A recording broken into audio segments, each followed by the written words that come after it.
الحمد لله والثناء لله والصلاة والسلام على رسول الله وعلى آله وأصحابه ومن والاه. أما بعد، إخواني وأخواتي في الله، السلام عليكم ورحمة الله وبركاته. intaa kadib sida uu sheegay walaalkay sheekh maxamuud sheekhulbeled allaha xafido, aniguna waxaan ku faraxsanahay inaan walaalahay halkan ku kulanno magaaladan barakaysan iyo dadkan mu'miniinta ee musalliinta ee isugu yimi masjidkan barakaysan. naartiisa allah inaga nabadgeliyo, jannadiisana allah inagu kulmiyo. inta waqtiga kooban ee aynu fadhino waxaan sharxi doonaa xadiid nabiga ka sugan sala allahu calayhi wasalam, muslim ku sugan min xadiidi abi hurayra oo la xidhiidha mowduuca walaaluhu ay iga codsadeen inaan wax ka idhaahdo salaaxu ddiini waddunya, adduunyada iyo aakhiro, ama diinta iyo dunyada ku hagaaga ama dadka u hagaaga. kollay sidaa ogsoon tihiin cilmiga habeen iyo maalinba culimada idiin akhriyaysa, laakiin waxaan anigu u taaganahay unkanna waa cusub yahaye bal isagana ha laga codsado kelmadda. laakiin intaan idiin sheegaya horena waa u maqasheen. alxamdu lilah, cilmiguna waa inoo socdaa, camalkiisuna allah ina waafajiyo. in adduunyada iyo ay diinta labaduba inoo hagaagaan, diinta iyo dunyadu,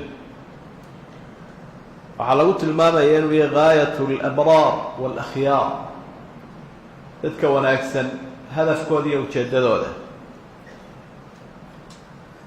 qodobka labaad xadiidka waxbaynu ka xusi doonaa sharxiisa, iyo qodobka saddexaad oo bacdu cawaamil salaaxi ddiini waddunya, adduunyada iyo diinta iyo dunyadu sida ay ku hagaagi karaan, iyo ducooyinka nabiga sala allahu calayhi wasalam. abi hurayra waxa uu leeyahay xadiidkaas saxiix muslim ku sugan, nebigu wuxuu ku ducaysan jiray sala allahu calayhi wasalam, kaana buu cabiraya kaana waxay tusisaa wuxuu nebigu aada u badsan jiray buu ahaa. ducadiisa waxaa ka mid ahaa allahuma aslix lii diini aladi huwa cismatu amri, وأصلح لي دنياي التي فيها معاش، وأصلح لي آخرتي التي فيها معاد، واجعل الحياة زيادة لي في كل خير، واجعل الموت راحة لي من كل شر. ودعاء النبي صلى الله عليه وسلم إلهي برينا، وحنا النبي إلهي برينا إنه وين برينا. oo nolosha tusaale waxay noogu ah rasuulkeena sala allahu calayhi wasalam. ilaahu ii wanaaji buu nebigu diintayda, diintaasoo arrimaha ii ilaalinayso ilaahay ugu ilaalinayo. duunyadaydana ii wanaaji, taasoo noloshaydu ay ku taagantay ama noloshaydu ka jirto. aakhiradaydana ilaahu ii wanaaji, aakhiradaasoo aan u laaban doono. noloshana ilaaha waxaad iga dhigtaa mid waxii kordhisa oo aan khayrka ka kororsado. geeridana waxaad iga dhigtaa midaad ilaaha igu raaxayso, shar oo dhan iga raaxayso. jumlooyinkaas ayuun baynu wakti kooban isdul taagi doonaa in sha allah. marka u horeeya waxaa mudan sidaa uu nebigu inagu baraarujiyey sala allahu calayhi wasalam in laba la isku daro, duco iyo dadaal. ducadaynu ka bilaabaynaa sidaa uu nebiguba ka bilaabay sala allahu calayhi wasalam. ducadu waxay ka turjumaysaa u taagan tahay inaynaan ilaahay kollaba ka maarmayna, kol walba aynu u baahanna. ilbiriqsi aynu ilaahay ka maarin karnaa ma jiro. wa khuliqa alinsaanu daciifa, qofka bani aadamkiina waxaa la abuuray buu ilahay yihi isagoo tamar daran. si kastood u dadaasho, ducada ilaahaynu baryayno mar walba waataynu horraysiinay, dadaalna waa lagama maarmaan. diinteena iyo dunyadeennaba inaynu dadaalno.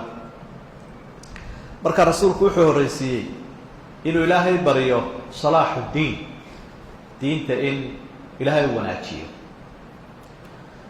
waxaa markaa isweydiin leh, sideebay diintu ku hagaagaysaa? diintu waxay ku hagaagaysaa salaaxu lmuctaqad. qofku shayga uu aaminsan yahay oo hagaaga. waxa uu aaminsan yahay qofka hadduu ka qalloocdo diinu hagaagaysaa ma jirto. ictiqaadku waa arrin weyn. caqiido saxiixoo saliim oo suuban qofka waa inay ku sugantahay qalbigiisa. taana qur-aanka iyo xadiidka rasuulka laga qaata sala allahu calayhi wasalam. diintu waxay ku hagaagaysaa shayga loo yaqaano ikhlaaska ama daacadnimada. dadaal kasta qofku hadduu sameeyo oo aanu daacad ahayn, wixiisu dabaday ka daloolaan. munaafiqa halkee laga raacay? maxaa munaafiqa lagu haystaa? waa daacadnimo daro.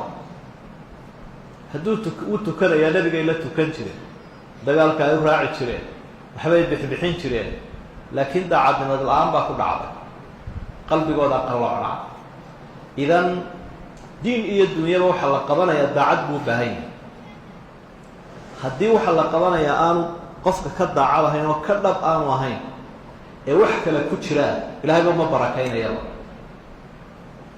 marka salaaxulmuctaqad, qofka inuu ictiqaadkiisa iyo shayga uu aaminsan yahay sax yahay waa muhiim, inuu daacad yahay waa muhiim. taasi markaa waxay u fududaynaysaa inuu ilaahayna waafajiyo wixii khayr leh. ma hungowdo daacadi bay dhahaan soomaalidu, iyagoo xikmadooda ka duulaya iyo curfigooda. qofka daacaddii maba hungooba, ilaahay baa arrimaha u hagaajiya. wuxuu ku hagaagayaa diinku alibticaad can ishubuhaati waashahawaat, in laga durko shubhad iyo shahwada. shaydaanku labadaasuu iibgeeyaa oo badeecaddiisa ka mid a. dadka had iyo jeer isla dadaalada ee diin doonaya wuxuu u dhex fadhiistaa waxaa la yidhaha shubhada. markaasaa jahliga haya daraaddii qofka shaydaanku waxaan diin ahayn buu diin uga dhigaa, fikir qallooca iyo wax bidca. markaasaa qofkii dadaalaya ayaa jahliga haya daraaddii shubhu isku qancinaya, waxaan diin ahayn buu diin ka dhiganaya. uu doonaya inuu ilaahay ugu dhawaado. marka kii diin doonay laakiin jahli ku soconaya, shubhadaasuu kaga faa'idaystaa shaydaanku. dadka qaarkood oo dunyada xiisaynaya, hunguri badanina uu hayo dunyada, iyagana shahawaadku kaga faa'idaystaa. oo innaga arkayno maanta ummadda durbaanka loo garaacayo ee gaala ay garaacayso kala duduwan, wuxuu ku soo ururayaa ishtaacu lgharaa'is. qofka baahidiisoo la dhargiyo, baahida hadalka, ta hurdada, ta hamada, ta aragga, maqalka. qofku xorriyad ha yeesho, ha dhargabay kuleeyahay. ilaahan lagu ururayo iyo diimahan iyo waxaan laga xoroobo. xorriyad xorriyad xorriyad baan u taaganay bayla inaanu ilaalino gaalada casriga iyagiiyo caroogooda kuwa sitaa. marka shahwadaasina qofku inuu ka durko waa waxay diintu ugu hagaagayso. marka qofkii diin u dadaalayana shubhadaha iska ilaaliyo, oo cilmiga ha barto, oo ehelkiisa aqoontii iyo ammaanada leh ka faa'iidaysto. qofka dunyo doonayaana shahwadda inuu shaydaanku kaga faa'iidaysta ha iska ilaaliyo. waa siday diintu ugu hagaagayso. waana tuu nebigu ishaarayo markuu leeyahay wa aslix lii diini alladii huwa cismatu amri. arrinkaygu kaasuu ku ilaashan yahay.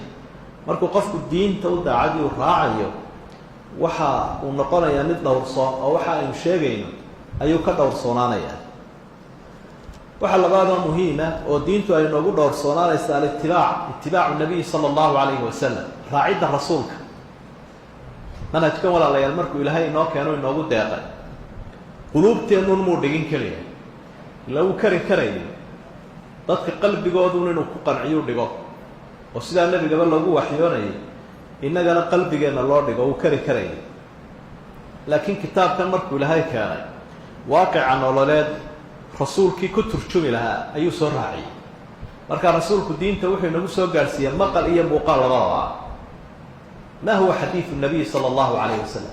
axaadiidta nebiga maxaa la ydhaha? waa maa habata can arasuuli min qawlihi, min aqwaalihi aw afcaalihi wa awsaafihi alkhilqiyati walkhuluqiya taqriiraat xadiid waxaa la yidhaha wixii nabiga ka sugno qowlkiisii leh oo ficilkiisii leh oo muuqaaladiisii leh nabiga sala allahu calayhi wasalam marka raacitaanka nabiga la raacayaa wuxuu u taagan yahay inuu nebigu ina baro diinta sida loo fasirayo waaqica nololeed looga fasirayo sida loo dhaqmayo loo cibaadaysanayo loo camal falayo ummadda loo hogaaminayo wax loo saxayo loo toosinayo sidaasaa uu taagan yahay had iyo jeer waa aragteenoo haddii ardayga matal cashara la siiyo maqal ahaan baa lagu siiyey maalan muuqaalkii lama siinin tadbiiqaadkii camaligahaa iyo bractiskii lama siinin ardayga marnaba fahamkiisu la mid noqon maayo ka wax la tusay aragga iyo maqalku isku mid maaha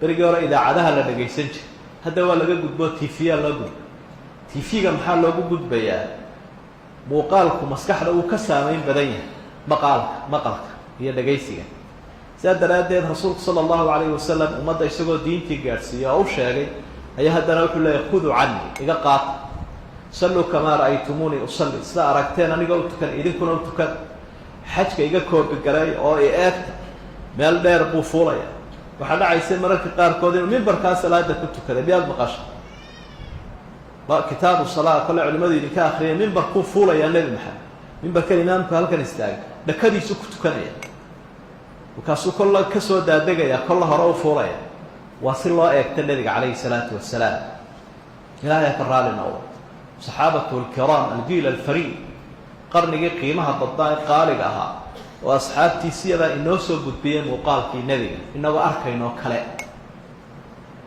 marka itibaacaasi wax sahlan maaha ummadduna had iyo jeer waa halka ay ku kala tagto dadka badbaadaa waa dadka nebi maxamed ku dayda sala allahu calayhi wasalam ee diintooda u hagaagtay dadka halaagsamaana waa dadka isqanciya o yidhaahda dee waa wax iska wanaagsan kanima dee waa khayrun maxaad khayr igu diidi ay khayrka aada sheegaysa miyuu sidaa nebigu u sameeyey haddaan u samaynin waa laguu soo celin karaa qur-aankaa ilaahay nagu faray rasuulka sala allahu calayhi wasalam in maqaalkaa uu noo sheegayna la qaato muuqaalkiisana la eegto wamaa aataakum alrasuulu fakhuduuhu wamaa nahaakum canhu fantahuu wuxuu nabigu idin diiday ka taga wuxuu idinla yimidna qaata waman yudic irasuula faqad ataaca allah qofka rasuulka adeecaya ilaahay buu adeecay falyaxdar aladiina yukhaalifuuna can amrihi an tusiibahum fitna aw yusiibahum cadaabun aliim ha ka feejignaadeen buu ilaha yihi kuwa nebi maxamed khilaafaya in fitno iyo balaaya ay ku dhacda iyo cadaab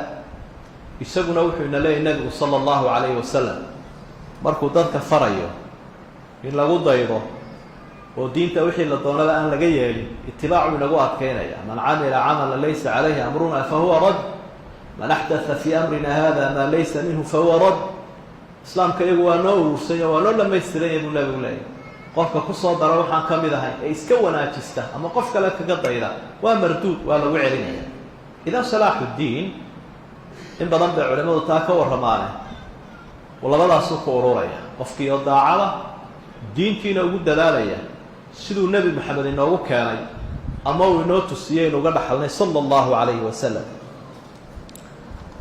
waxaynu usoo gudbi lahayn inagoo soo koobkoobayna ishaaraadkaas midhka labaad ee uu nebigu ilaahay baryu ku ducaystay kuna dadaalayay oo ah salaaxu dunya adduunyadu inay hagaagto oo adduunka inuu ilaahay hagaajiyo inoo hagaajiyo ila diin iyo dunyo ayaynu idhahnaa inagu qofkani muxuu diin hayaa maxaase ilaahay dunyo ugu deeqay marka waxyaabuu ilaahay ku deeqo waa waxay dadku u ordayaan ay u hanwen yihiin waxaa ka mida maalan arsaaqadii qofka ilaahay u ballaadhiyo ehelkii sharaftii macrifadii aqoontii deganaanshihii cimrigii oo barakaysan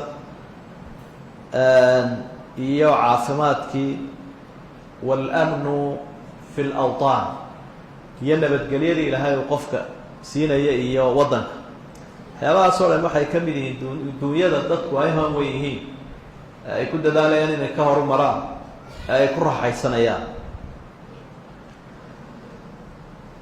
in arrintaana aynu iyadana ku fikirno oo ilaahay aynu barino una dadaalno inuu hagaajino ilaahayna inoo hagaajiyo iyaduna muhimmad iyo miisaan weyn bay leedahay tirmidi wuxuu ku warinayaa sanad xasan ah من حديث عبيد الله بن محسن رضي الله عنه النبي صلى الله عليه وسلم من أصبح آمنا في سربه معافا في بدنه عنده قوت يومه فكأنما حيزت له الدنيا.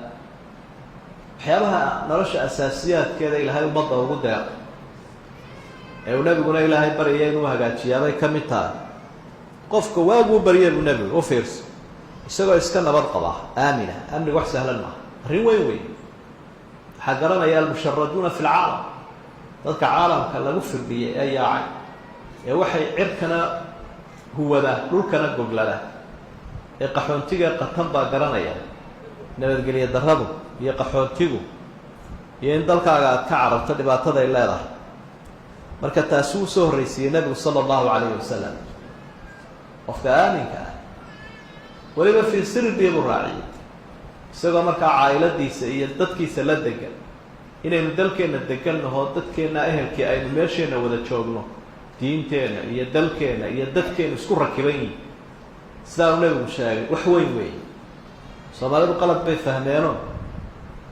waxay moodayaan haddii adduunyada meelo ka mida la kala joogo oo qoysku meelo ka mida kala joogo inuu ilbaxay ama wax helay waa nooc duruufahu waa xayraan dadka ku dhacay iyo kadeed iyo kala carar ila qoladii reer sama waxyaabihii lagu ciqaabay bay ka mid ahay inuu ilahay adduunyada ku kala firdhay asuu ka odhanaya inankayga iyo inantii qaar australia joogaan qaarna maraykankay joogaan qaar scandinaviankay joogaan yo akhi ina aqal keliya kasoo wada toostaan ayaa ka warwaryar oo ka telefoon yar min nicam illaahi bay ka mid tahay inaynu dalkeenna oo aamina iyo dadkeennoo wada degani ay joogaan waxaa laga yaaba waktiyo dambe inaynu aragno dhibaatada ay leedahay dadkaa meelaha kala duwan joogaa afaf kala duwan marka ay iyagoo ku hadlaya soo ururaan halkan ay kugu imanayaan mid wuxuu ka hadlayaa luqaddii scandinavianka midna luqadii wuxuu ku hadlayaa aynu nidhaahne englishtiibuu ku hadlayaa midiba waddanku ka yimi luqadiisiibuu ku hadlaya way dhacdayna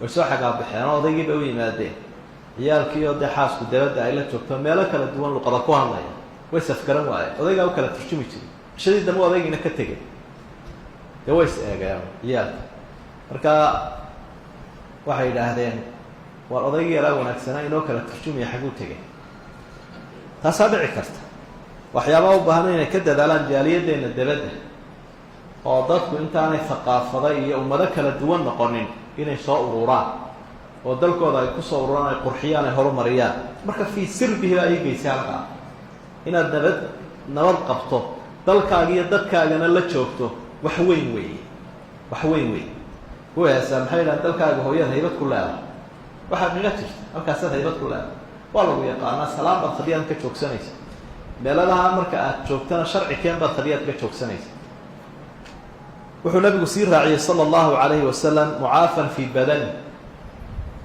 jirkiisana oo caafimaad qaba caafimaad wax weyn wey waxaa la yidhaahdaa asixa taajun calaa ru'uusi اlasixaa laa yaraahu ila almardaa caafimaadku waa taaj weyn oo qofka caafimaadka qaba madaxiisa saaran oo ay arkayaan keliya dadka bukaa is arki maysid markaad caafimaad qabto laakiin dadka buka ee nicmadaada aan haysanin ayaa markaad soo booqato saa u eegaya maalin maalmaha ka mid ah ayaa nin sheekh ahaa oon saaxiib ahay ayaa naan muddo isaragoo markii dambe ayaa isagoo kansar qaba oo dee sii liida ayaanu imi markaan uu arkay buu ilmeeyey wuxuunaan u qaatay un inuu dareemay farqiga noo dhexeeya aniguna saan u caafimaad qaba isagana xaaladiisu siday halkay sii marayso dadku arko saaxiibadiisii markuu arko iyagoo caafimaad qaba isaguna uu il daran yahay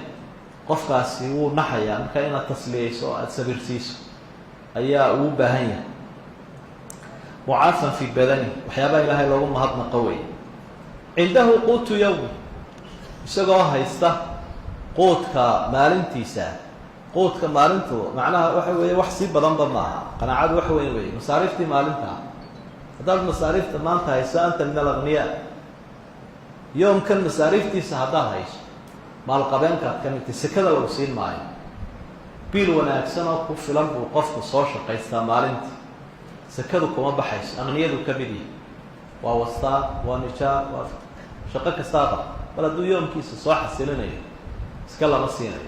waxaa laga yaabaa laakiin qof 40 ari haysto saka bixinayo oo masaariif carruurta aan ugu haynin in isaga la siiyo sakadii oo faqiir uu yahay. cindahu quutu yawmi, quudkiisina uu haystaa, fakaannamaa xiizat lahu dunya, adduunyadii waxba kama maqnee waa usoo ururtay. wuxuu nabigu inoo tilmaamaya sala allahu calayhi wasalam waxyaabaha qofku qancinaya uu markaa ogaanaya in diintiisu ay markaa dunyadiisu ugu hagaagayso. wuxuu rasuulku xusay sala allahu calayhi wasalam in arrintani laakiin qanaacad ay u baahantay. waa xadiid saxiix muslim ku sugan min xadiidi cabdillaahi bni cumar radia allahu canhu, qad aflaxa man aslama warusiqa kafaafan waqanacahu allahu bima aataa. wuu liibaanay buu nabigu qofka intuu islaamay ilaahayna uu siiye wax kafaafahoo ku filan kuna qancay. haddii aad wax kasta hesho oonad qaanacaad haynin waxaagu ma tirsanaa. taasuu nabigu sii xusayaa sala allahu calayhi wasalam. waa arrin qaanacaad inu la xidhiidheen. waxa uu leeyay unduruu ilaa man huwa asfala minkum walaa tanduruu ilaa man fawqakum fadalika ajdaru an laa tasdaruu nicmat allahi calaykum. xadiidkii saxiixa tirmidi ku sugnaa min xadiidi abi hurayra. waar dadka idinka hooseeya eega, dadka idinka hooseeya eega oo ha eegina kuwa idinka sarreeya. waa arrin la xidhiidha xagga dunyada, laakiin xagga diinta ma aha. cilmiga iyo cibaadada iyo arrimaha ilaahay loogu dhawaanayo qofka kaa horeeya kaa sarreeya la eegaa. وفي ذلك فليتنافس المتنافسون لمثل هذا فليعمل العاملون. tartan baa xaggaa loogu jiraa, waa la kala dheeraynaya. safkaasi hadduu banaanaado adaa u horeynaya, aabbaha ku riixi maysa, laakiin adigaa hore u qadimaya. inta biyaha lagu weysaysanayo adigaa ku weysaysanaya. wixii ilaahay loogu dhawaanaya maaha. laakiin tan uu leeyahy nebigu waxay eegtaan dadka idinka hooseeya waa wixii adduunyada iyo anficeedan yare urursan ee kooban la xidhiidha. hoob iyo hoobay ku macaantay cunada weyna soomaalida. waana tidhaahdaa adigu iska qaado, adaan kuu daayo, iska yeelo. alcafw wasalaax.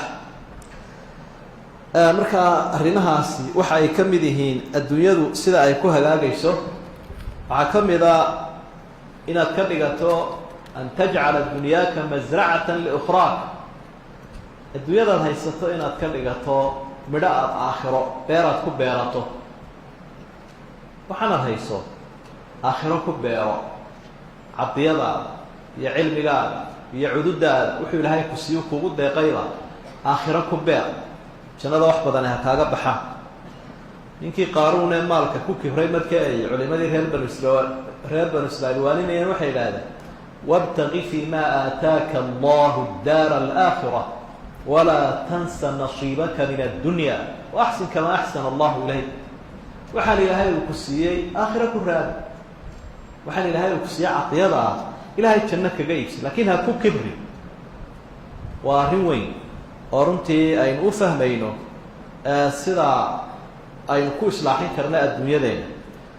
waxaa adduunyada lagu islaaxin karaa inaynu ku dadaalno had iyo jeer xalaasha. waa arrin casrigan dambe iska sii yaraatay. aakhiro danteeda maxaan dibiray baa ka dhacda. iyo ma la helaa un xoolo iyo itaabsiyo idhi iyo hebel muxuu ururiyey. waa aragtida adduunka ay ka qabaan iimaan laawayaashu dadkaan iimaanka lahayn. laakiin qofka muuminka ah waxa uu jamcinaya ama isu keenayo ururinaya adduuna wuxuu leeyahay hal huwa xalaalan xaraam. intaanu taabanin buu leeyahay ma xalaal ba horta mise waa xaraam. waa arrin uu ka fikero qofka muslimkii dakhligiisa markuu wax soo saarayo. markaa sidaynu ku islaaxin karno adduunyadeenna aada ugu dadaala. waa in waxa kusoo gelaya xalaal yahay. hadduu madax yahay iyo hadduu culimo yahay iyo hadduu maalqabeen yahay iyo hadduu bulshada mid kastuu yahay, qofka muuminka ah waxyaabuhu ilaahay ugu cibaadaysanaya adduunkiisana ku islaaxinaya ka mid tahay inuu xalaasha raadiyo. qur-aanka aada uga warramay, rasuulkaas sala allahu calayhi wasalam aada uga warramay. ee nusuus fara badan ayaa ay ku sugan tahay haddii taa aada yeeli weydo oo xalaashii lagu dadaali waayo, xoolahaad ururisay adduunyadana waad eegi, aakhirana waad eegi. adduunka waad eegiyo de ilaahay baa ku daba taagay. ina rabbaka labilmirshaad. ilaahay wuxuu yihi rabbi addoonka dhufays kuugu jiraa. mirsaadku waxa weeyaan cid adigu aanad arkayno isagu ku arkaya. kabradiis way kugu rakibanta meeshaa doontaba mar. nin ilaahay daba taagan yahayna kabti ma yeelaa inteed dad xaaraan qaadatayoo wixii ay qaateenba dhakhtar kaga baxa carruurtoosunba dhakhtar u sii wadaa isagii unbaa dhakhtar ku sii socdaa dayn baaba loogu yeeshayba intii uu dadka ka qaatay ee uu dulmiga ku qaatay ila ilaahay baa daba taagan idan siduu inoogu hagaagi karaa maalku waa inuu xalaal yahay sidaa daraaddeed ayaa nabigu sala allahu calayhi wasalam xadiidkii saxiixa ibn maaja ku sugnaa min xadiidi jaabir bni cabdillaahi waxa uhi itaquu llaha waajmiluu fi alab qofna dhimanna maayo buu ilaahay arsaaqadiisa u dhammaysto qof waliba arsaaqaduu ilaahay u qoray uu dhammaysan doonaa marka ilaahay ka cabsada oo habka arsaaqada u raadsanaysaan iska wanaajiya gobonnimada ilaaliya gunnimadu waxa weeye inaad xaaraanta cunto gobonnimaduna waxa weeye inaad iyo sharaf inaad xalaasha ku dadaasho saasaa cibaadadaa lagu aqbalaya oo aakhiradaadu ay kugu hagaagaysa oo adduunyadaadu ay kugu hagaagaya oo maalka ilaahay uu kugu barakaynaya oo qalbigaagu ku degaya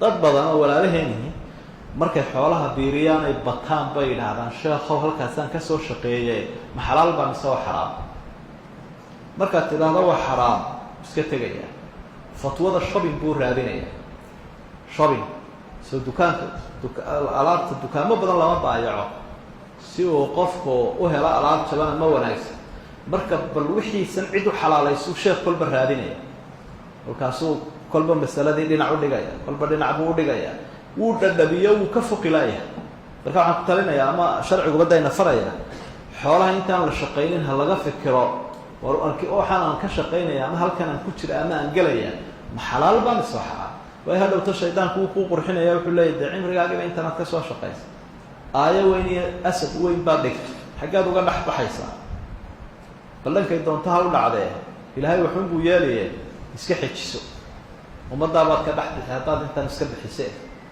markaa kama fuqayo qof laakiin fatwada waxaa la raadiyaa intaan la bilaabin wax soo saarka ta'siil sharciga loo baahanya sharkadu markay wax asaasayaan qofku markuu shaqo qabanayo markuu cid u shaqaynayo waa in ta'siilka la horreysiiyo oo la yidhaha shareecadu maxay ka qabto iyo xeerkan baanu qoranay noo waafajiya sharciga si aan u booshaaq u noqonin wix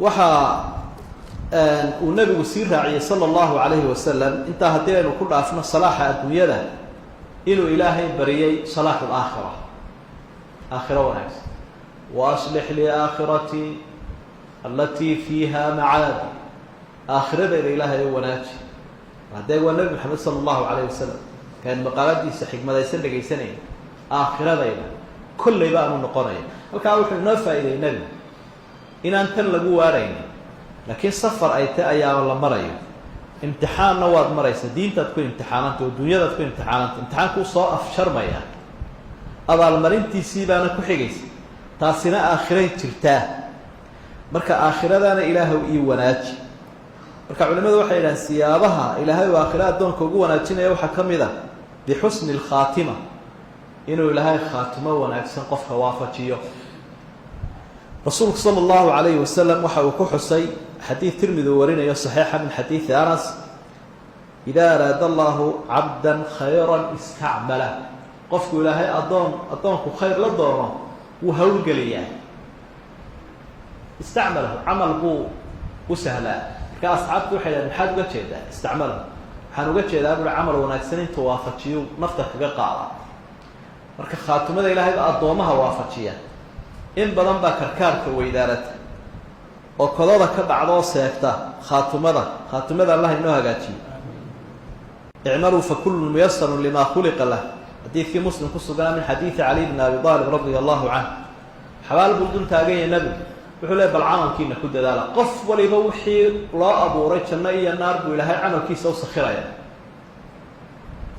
marka rasuulku sala allahu calayhi wasalam wuxuu baryayaa inuu ilaahay u wanaajiyo aakhiradiisa khaatumo fiicanna ilaahay uu siiyo naarta uu ka nabadgeliyo soo xaadiriyo maca asucadaa waalabraar dadka saalixiinta macooda taasina runtii waa midaynu inaguna ku ducaysanayno salaaxu dunya waxaa ka mid ah taa ku xigtee nebigu ilaahay baryay salaaxu laakhirati waxaa ka mid a iyo salaaxu dunya labadaba taa uu nebigu barye uu leeyahy wajcal ilxayaata ziyaadatan lii fi kulli khayr. ilaahay u nolosha waxaad iga dhigtaa midaan khayrka ka kororsado intaa noola. ilaa dadka nool ayaa qofna khayr buu kororsanaya u taagan yahay oo ilaahay u sahlay oo tamartiisa iyo daaqadiisa uu ku bixinaya, qofna shar buu ku bixinaya. kollay tamartaadii way baxaysa, xaggay ku jihaysanta? ma wax ilaahay ka cadhaysinaya mise wax ilaahay ka farxinaya? inaynu xisaabtanaabaa muhiim. caawa markaad seexanaysad keligaa tahay 12 saacadood ee kusoo dhaafay maanta ee aada suuqa joogtay, aada bakhaarka joogtay, aad saaxiibada la joogtay, bal waxaad waddo ka sheekeen qowl iyo ficil, dib u miisaan camalkaaga. cimrigaaga mafaa'idu u kordhinaya mise khasaare? markaasaa nolosha ay macno yeelanaysa. khayrukum man daala cumruhu waxasuna camaluh. xadiidkii saxiixa nebigu wuxuu lehy sala allahu calayh wasalam, waxa idinku khayr badan qofka cimrigiisu u dheeryahy camalkiisuna wanaagsan yahy. waxa idinku shar badan qofka cimrigiisu uu dheeryahay camalkiisuna xun yahay. ilaahay oo cimri dheer uha iska odhanin ilaahu cimri dheer oo camal wanaagsan le aad ku ducaysan. ilaahu cimri dheer oo baraka leh ayaad ku ducaysanaysa. hadduu 80 jir iyo 100 jir yahay aan kubkiisa waysan marinin oo kadeedanoo xaaraan cunabal ka waran, cimrigiisa dheer muxuu yahay? waa wabaalun calayh, cuqubuu ku yahay. dad buu ugu shar badan yahay buu nebigu leehy sala allahu calayh wasalam. xadiid kaloo nasaa-i ku sugan oo saxiixa, rasuulku wuxuu ina siinayaa talooyin waaweyn. 5 arrimood ka faa'iidaysa intaan shani kusoo gaadhin. waxaa ka mid ah xayaataka qabla mawti. noloshaada ka faa'iidayso inta aan geeridu kugu imanin, ila fursad baa lagu siiyey. xadiidku dalxa baa isla baabkaa u daliila. asxaabigaa dalxat bnu cubaydillaahi radia allahu canhu wuxuu leeyay 2 nin baa soo islaamay waqtigii nabiga sala allahu calayh wasalam. mid baa dadaal badnaa, dagaalkiiyo jihaadkiina wuu galay, waa shahiiday. manaan buu ilaahay tusiyey labadoodiio horta kii kalena uu ka daba dhintay. kaa hore markuu shahiiday ayuu kii kalena ka daba dhintay. manaan baa la igu tusiyey iyadoo labadoodiiba jannada ilaahay u geeyey, laakiin jannada ilaahay wuxuu horgeliyey kii gadaal dhintay ee aan shahiidinba. asxaabtii baan u sheegay, kolkaasaa lagu sheekaystay, nebigaa la gaadhsiiyey sala allahu calayhi wasalam. markaa ninkii dadaalka badnaa ee shahiiday baa jannadii looga horreeyey. waa sidee baa rasuulka la weydiinaya? nebigu waxau ihi, su-aal buu weydiiyey, wuxuu uhi alaysa makatha haada bacdahu sanatan? qaaluu bala. oo sow sanad kamuu dambaynin buuhi xagga nolosha? haabay dhahay. wa adraka ramadaana fasaama wasalla. sow ramadaanna muu soomin kada wa kada, intaasoo sajda iyo sunnayaalana soomuu tukanin, intaasoo salaada iyo ramadaana uu soomay, soomay jirin? haa. markaa nabigu wuxuu uhi famaa baynahumaa abcadu mima bayna aلsamaa'i wاlard. haddaba masaafada udhaxaysa labadooda xagga jannada way ka weyntahay inta cerkeedu ka udhaxaysa. haddaba waa shahiidkii dhammaa ee dadaalka badnaa. maxaa lagaga dheereeyey? sanad baa laga dambeeyey. walaalayaal, cimriga aynu ku ciyaarayno, fayaa daycata alacmaari tamshi sabahlala. imaamu shaatibi kitaabkiisa marka uu ka warramayo dadka waaninaya waxa uu leeyahy cimrigeenu sida biyuhu u shubmaya.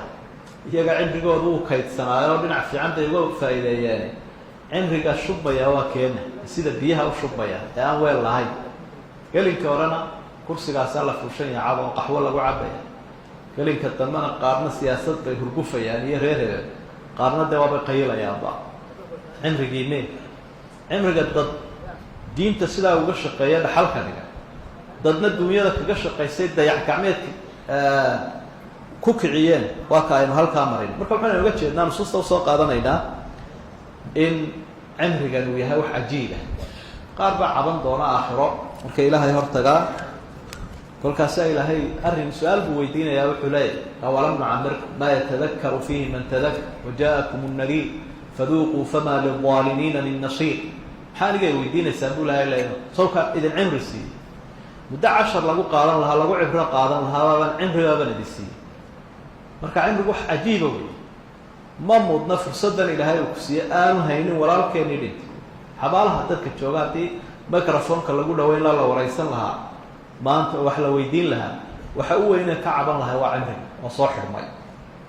waxay ku odhan lahayn aduu ka faa'idayso waqtiga aniga way dhaafay wax damboo layga qorayaa ma jiro mar ka faa'idaysta cimriga oo ka kaca ayaynu odhan lahayn waanay soo hadli karayn laakiin ilaahay baa subxaana wa tacaala inala hadla marka qadiyadaas ah cimrigeenna sidaa aynu u cunayno cimrigaaga cun bay isku habaaraan soomaalidu cimrigii cuno midhan haddaynu wada noqono dee cabashunba aakhiro cabasho iyo catawguna waxba tari maayo marka nabiyullaahi maxamed sala allahu calayh wasalam oo cimrigiisi in yarina aanay dhulka u dhicin ee u siraadnaa u iftiimaya ummadda intuu adduunka ku noolaaba ayaa ilaahay wuxuu baryayaa ilaahayow nolosha waxaad iga dhigtaa mid aan khayr un kororsado ka innaguna saasaynu ilaahay baryaynaa ducada wadayna laakiin dadaalku waa muhiim saddexduba waxay ku hagaagayaan diinta iyo dunyada iyo aakhirada intuba waxa ay ku hagaagayaan in ilaahay subxaanahu wa tacaala qofka muslimka ah markuu adduunyada ka tegayo kollay wuu dhimanayaa dhimasho waa lama horaana raaxa u siiya wajcali ilmowta raaxatan lii min kulli shar ilaahw geerida waxaad iga dhigtaa mid aan kaga raaxaysto sharka fitnada adduunyada iyo fasaadka ay leedahay ilahw iga nabadgeli rasuulkaas sidaa baryay sala allahu calayh wasalam maxay nooga baahi badan inaga qofku markuu adduunyadan ka tago siduu yidhi nebigu markuu arkay jinaasadii halkaa la marinayay waxau hi imaa mustariixun wa mustaraaxu minh ama waxa weeyaan qof raaxaystay ama isagaa laga raaxaystay oo qofka muuminka ay markuu dhinto wuxuu ka raaxaysanaya adduunyada tacabkeedi iyo dhibaatadeedii naxariista ilahay buu ku raaxaysanayaa buu rasuulku yihi sala allahu calayh wasalam waalcabdu lfaajir yastariixu minhu alcibaadu walbilaadu washajar qofka xunna waxa ka raaxaysanaya dalkiiyo dadkii xataa dhirta marka taana ilaahay buu baryay rasuulku sala allahu calayh wasalam min ducaahi bay ka mid tahayd waidaa aradta bicibaadika fitnatan faqbid lii ilayka hayra maftuun ilaahw dadka markaad fitnaynayso aniga iga dhex saar intaan fitnadaasi isoo gaadhin xadiidka xasanka ama saxiixabaah tirmidi warinay min xadiid ibni cabaas radia allahu canhu almuhim markaynu ku soo dhawaano walaalayaal islaamkeenna dhexdhexaadnimadiisa waxaa ka mid ah iyo wasadiyadiisa altawaasun bayna addunya waddiin in adduunyadii aakhirada labada la ysu misaano diintu wakti bay leedahay dunyaduna wakti bay leedahay in la ysku dheeli tiro ummadaha qaarkood waa siday u badnaayeen kiristanka iyo ragga kaniisadu waxay dhaha adduunyada inaga daaya aynu iska cibaadaysanaynu qalwada galno iyo kaniisadda dunyaduna waa shar waa xolo shaydaan waa tii gaaladu ay ka dulguureen ay yidhahdeen kuwan adduunya dadkay naga reebaya sababaha kaniisadda lagu tuuray bay ka mid ahay gaaladu u tuureen markii horumarkii iyo warshadihii iyo wixii ay ishortaageen wadaadadii kaniisaddu ay yidhahdeen adduunyadu waa xolo shaydaana tuura ee lamana tuuraya isagaa u baahan wuxuu cunuu cabaabu u baahan yahay halkan usoo fadhiya oo baahidii way jirtaan waa sababta diintii nasaarada ay u tuureen taxriifka sako qayb kalena waxa weeyaan dad leh ilaaha la caabudayaa mid mar hore iyo mar dambeba waa adduunyada waana ta caalamku u badan yahay maanta bariya galbeed shuuciyad iyo raasamaaliyad waxaa la caabudaya loo ordayaa waa adduunyada waxay leeyihin wamaa naxnu bimabcuuhiin in hiya ilaa xayaatuna dunya wamaa naxnu bimabcuuhiin arrimo waxay ku urursan yihiin adduunyada yada wax aakhiro la yidhahdaa ma jiro waa arrinta uu qur-aanku kaga warramay suurat lkahfi saaxibu ljannatayn oo faanayo le ana akharu minka maalan wa acazu nafara beertiisii buu galay oo waxa uu leeyahay wamaa adunnu saaca wadakala jannatahu wahuwa daalimu linafsi qaala ma adunnu an tabiida hadihi abada wamaa adunnu saacata qaa'ima beer buu galay wuxuu le wallahi waxaan u malaynayaa tani inaanay kala kacayn sidan unbay isaga hagaagsananaysa maasha allah maasha allah uma odhan lakiin wuxuu leeyahy tani weligeed isbedeli mayso qiyaama wax la yidhahdaana ma jiro fircoon baa wuxuu leeyahay alaysa lii mulku misr maxaa muuse ka eegaysaan anaaba masar iska wada leh kuwan maantana waxay leeyihiin adduunyada dee naga amar qaata tiknolojiyadeedii iyo hubkeedii iyo ilbaxnimadeedii iyo mucaawanadeedii iyo annagaa leh hanaga naga dambeeya maxaa laynagu haystaa inta laynagu haystaa waa intaasu marka ilaahoodii waxay ka dhigteen adduunyada laakiin qofka muslimka ahi sidaa aynu hore usoo xusnay qur-aankuna mafaahiimta uu inoo saxaya waxa weeye qofka muslimka inuu diintiisa ilaashado oo ku dadaalo dunyadiisana uu ka shaqaysto shaqada marka uu hayana uu ilaahay u cibaadaysanayo subxaana wa tacaala haddaad reerkaaga u shaqaynayso ama dalkaaga u shaqaynayso dadkaaga u shaqaynayso waa cibaadaad niyoonaysa baahidaad u baahan lahayd bani aadam ayaad ka kaaftoomaysaa oo aada ka maarmaysa yaa bani aadama khuduu ziinatakum cinda kulli masjid quruxdiina qaata baa ilaahay u leeyahy wuxuu ilaahay ammaanay dadka hanka weyn kuwii hanka yaraa ilaahay uu eedeeyay ee marka xajka ay yimaadaan odhan jiray ilaahay adduunyada keligeed nasiib een aakhiro ilaahay weydiisan jirin lakin wuxuu ilaahay ammaanay kuwa odhanaya rabbana aatina fi dunya xasana wa fi laakhirati xasanatan waqina cadaaba naar waa han weynaan ilaahu adduunyana haba haye aakhirana haba haye ilaahu labadaba nasiiyo noo hagaaji waataynu ku ducaysanayna inaguna laakiin waxaa muhiima walaalayaal sida dad badan u dhaqmayaan maanta xataa muslimiin badanna ku jiraan waxaynu u waalannahay aynu ku buuxsannahay aynu alamkiiyo saacadda u buuxsanaynaa keliya inaanu noqon duunyada qofka marka uu bilaabo duunyadii marka waagu bariyo isaga oo aan cashaynoo naftu haysaabuu sii wada yaro cashaay aakhira meeday dacwadii meeday diintii meeday dalkii mee wax uu wax ka siinayo waktigiisa iyo xooggiisa iyo tamartiisa male waatuu ka ducaystay nebigu sala allahu calayhi wasalam allahuma laa tajcal iddunya akbara hamina ilaahu adduunyada ka dhigin hamiga iyaga u weyn ugu dambayntii waxaynu u fahmaynaa nolosha arrimaheennana u miisaamaynaa si ay noogu wanaagsanaadaan cawaamilkana ka mida inaynu raacno hadyigii nebiga sala allahu calayh wasalam iyo hadyigii saxaabada kuu gacantiisa ku tababaray oo waxaynu ognahay asxaabta in badanoo ka mid inay akhniye ahaayeen sida asxaabtii jannada lagu bushaareeyey qaarkood cuثmaan ibnu cafaan cabdiraxmaan ibnu cawf zubayr ibnu cawaam iyo sacd bnu abi waqaas qaarkood baa malaayiin xoolahoodu gaadhaya laakiin maxay uga faa'iideynayaan jihaadkay uga faa'ideynayaan fuqaraday uga faa'ideynayaan oo masaakiinta oo biyaha oo dalka oo dadka nicma almaalu saalix lirajuli saalix nebigu waa majeeranaya wuxuu leeyahay waxa wanaagsan qof fiican ama nin fiicanoo xoolo fiicanna ilaahay u siiyey wanaagsana waa kaad odhan karta yaa isagoo kale kaa dhiga